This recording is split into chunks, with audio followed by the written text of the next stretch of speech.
কোনটা? বেঁকা হয়ে গেছে কেন গাছটা ফুলের? এগুলো তোমার ফুলের গাছ? হ্যাঁ, বেঁকা হয়ে গেছে আচ্ছা কেন? আচ্ছা, বেকাই ভালো লাগে এই গাছগুলা। কত গাছ একদিকে গো! ফুলের, আরেকদিকে হ্যাঁ, কল্যা। এই যে সব কত গাছ, বৃষ্টির পানি পড়েছে তো এই জন্য এত সুন্দর লাগছে সবগুলো। কল্যা ধরেছে দুটো। করলা কতগুলো ধরেছে জানি।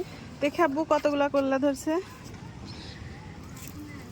দেখি এগুলাতে। এই যে করলা ছোট ছোট, এই যে এইদিকে আরো আছে। এই যে কি সুন্দর করলা, এগুলো বড় হবে। আর একটু বড় হলে খাওয়া যাবে। মাশাআল্লাহ, এত সুন্দর সব গাছগুলো, দেখতেই মজা লাগছে। কয়েকদিন ছাদে ওঠা হয়নি, এই যে বৃষ্টির পানি পড়েছে, কি সুন্দর।